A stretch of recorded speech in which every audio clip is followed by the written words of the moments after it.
Who seeks recognition? The gentleman from Missouri. I yield 5 minutes to the gentleman from New York, a Korean War veteran, recipient of the Purple Heart, recipient of the Bronze Star, Mr. Rangel. Distinguished Dean of the New York delegation is recognized for 5 minutes. I'd like unanimous consent to revise and extend. Without objection, so ordered. I didn't come down here, my colleagues, to talk about General MacArthur. But I guess I knew of him better than anyone in this room. General MacArthur was called out of Korea. He was the commander of the entire armed forces there and left us in the 2nd Infantry Division completely surrounded by the Chinese in November of 1950. The last I remember, he was called back by the Commander-in-Chief, Harry Truman, for defying his direction. So with all due respect to the great late general, this is hardly a time to talk about what soldiers have to do when they defy authority.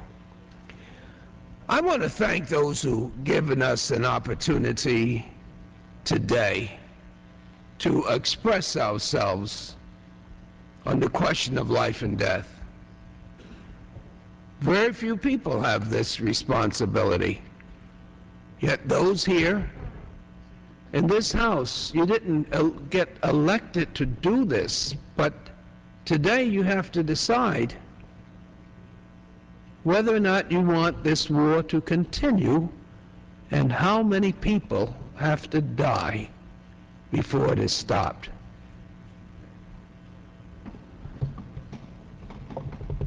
You hear talk about me supporting a draft,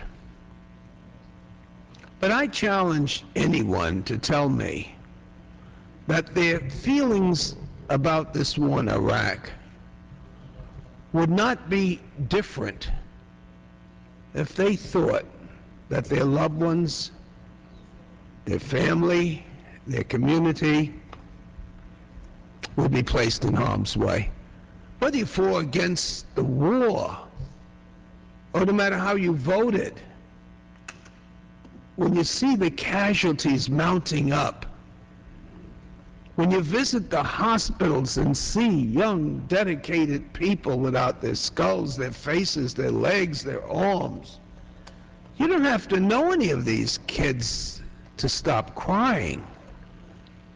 But if you have children and grandchildren and your imagination allows you to believe that they would be included in the 21,000 rather, and no matter how many times they go, there has to be a feeling that maybe this is the last chance I have. You have to have a different feeling if you are not dealing with someone else's children. Now, people would say these kids want to fight. I mean, they're different from most kids. They volunteered. They want to do it. It's strange how most of them sought the 40,000, 30,000, or 20,000 bonus, or sought educational benefits, or don't come from families that are affluent in this country. It's strange that you never heard the President of the United States or the Secretary of Defense ever make a plea to the patriotism of America to say, give me your young, your able-bodied, give me your patriots, we got a war to fight. You've never heard that. Oh no, we applaud those who've enlisted. But there's never been a plea out there for America to make sacrifices. A country at war, and the President doesn't ask people to sacrifice anything.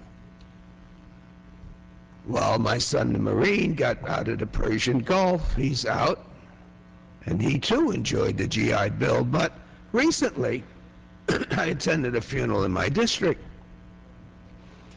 of a young man who died in Iraq. And I've gone to others, and the family was outside, and they pled with me, please, Congressman, tell them our son was a hero. Please, Congressman Rangel, we thank that you're here. Salute my son, please.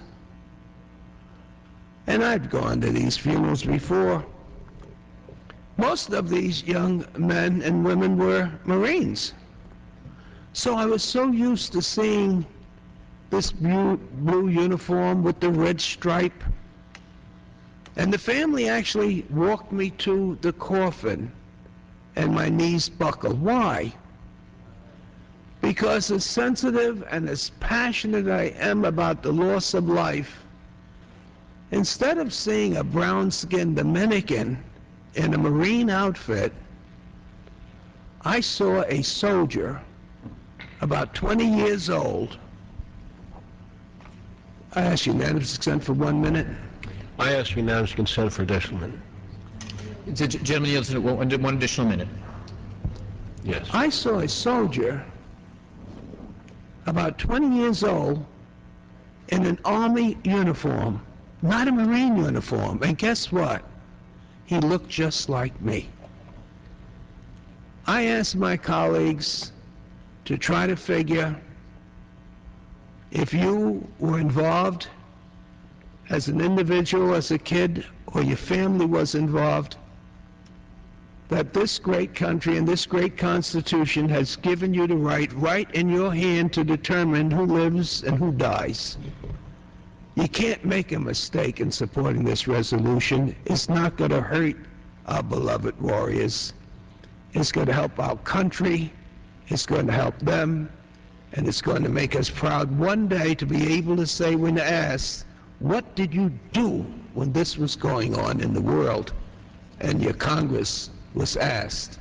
And you would be able to say, there was a resolution. It may not have been a profile in courage, but I supported it, and I'm proud that I did. Time of the gentleman's expired.